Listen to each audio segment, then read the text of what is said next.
বন্ধুরা, বলা হয়ে থাকে রাজ্যকে যদি উন্নত করতে হয় বা কোনো যুদ্ধের শত্রুর বিরুদ্ধে জয়লাভ করতে হয় তবে নিজেদের উপদেষ্টাদের কথা শোনা অবশ্যই জরুরি। না শুধু শোনা নয়, বরং শুনে তার উপর আমল করাও মানে বাস্তবায়ন করা একজন ভালো শাসকের লক্ষণ বলে মনে করা হয়। কিন্তু কথা যখন পাকিস্তানের মতো কোনো দেশের হয় তখন সেখানে না কোনো ভালো শাসক আছেন আর না কেউ বিশেষজ্ঞদের কথা শোনার মতো আছে। সেখানে তো শুধু একটি কথাই শোনার হয়, হ্যাঁ, যা হলো সন্ত্রাস।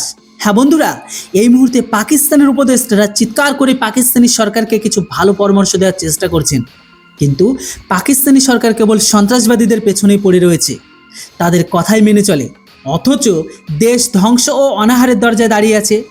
খবর অনুযায়ী পাকিস্তানের বিশেষজ্ঞরা ইসলামাবাদকে সিন্ধু জল চুক্তি থেকে বেরিয়ে আসার পরামর্শ দিয়েছেন।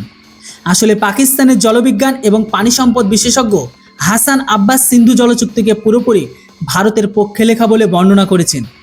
পাকিস্তানি সংবাদপত্র ডনে লেখা একটি নিবন্ধে তিনি বলেছেন যে মূল প্রশ্ন হলো পাকিস্তান শেষ পর্যন্ত এই সিন্ধু জল চুক্তি মানে ইন্দাস ওয়াটার ট্রিটি থেকে পেল কি, আর এখন পাকিস্তানের কাছে হারানোর মতো আছেই বাকি। আব্বাস এটাও বলেন 1948 সালে সেচ খালগুলো বন্ধ করে দেওয়া হয়েছিল। এটাই সেই মুহূর্তে ছিল যখন পাকিস্তানের বোঝা উচিত যে ভারত নিজের জলকে পাকিস্তানকে সব সময় দিতে থাকবে না বা দেওয়া যাবে না। এরপর 1960 সালে সিন্ধু জলচুক্তি স্বাক্ষরিত হয়। তখন সবার এটাই মনে হয়েছিল যে ভারত মন বদলে গেছে এবং এখন ভারত আজীবন পাকিস্তানের পাঞ্জাব ও সিন্ধু প্রদেশকে পানি দিতেই থাকবে। কিন্তু লক্ষ্য করার মতো বিষয় হলো ভারত তার অবস্থানে কখনো পরিবর্তন করেনি, যে পশ্চিমের নদীগুলো যেমন সিন্ধু, ঝিলাম এবং চেনাবের পানি আজীবন পাকিস্তানকে পেতে থাকবে। এই নদীগুলো তারই যার পানি শুধু পাকিস্তানের দিকে ঘুরে দেওয়া হয়েছিল, তাও আবার সেই পানি যা ভারত আটকে রাখতে পারে না।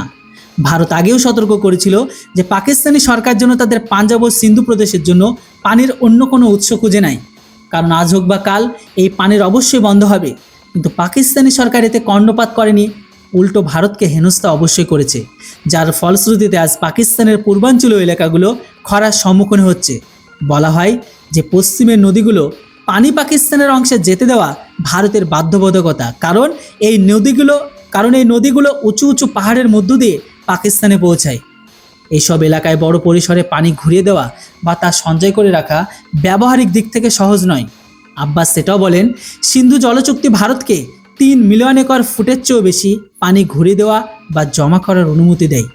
তবুও গত 65 বছরে ভারত এমনটা বিন্দুমাত্র করেনি, কারণ ভারত যথেষ্ট সংযম দেখাচ্ছিল। কিন্তু এখন যেহেতু পাকিস্তান প্রতিটি ক্ষেত্রে ভারতকে বিরোধিতা করে, তাকে অপমান করার চেষ্টা করে, তাই এটা স্বাভাবিকভাবে ভারত শান্ত হয়ে কখনোই বসে থাকবে না। আব্বাস পাকিস্তানি সরকারকে পরিষ্কার ভাষায় বলেছে যত দ্রুত সম্ভব পাকিস্তানের উচিত এই সিন্ধু জলচুক্তি থেকে বেরিয়ে আসা, অন্যথায় ভারত বর্তমানে যে সামান্য পানি পাকিস্তানে যাচ্ছে সেটিও ঘুরিয়ে দেবে। তখন তো পাকিস্তানের পূর্বাঞ্চলীয় এলাকাগুলো তো ভয়াবহ খরা আসা নিশ্চিত। আমার মতে পাকিস্তানি উপদেষ্টা হাসান আব্বাস পাকিস্তানি সরকারকে এটি ভালো পরামর্শ দেওয়ার চেষ্টা করেছেন। শর্ত একটাই, শাহবাজ শরীফের মাথায় এই কথাটি ঢুকবে না।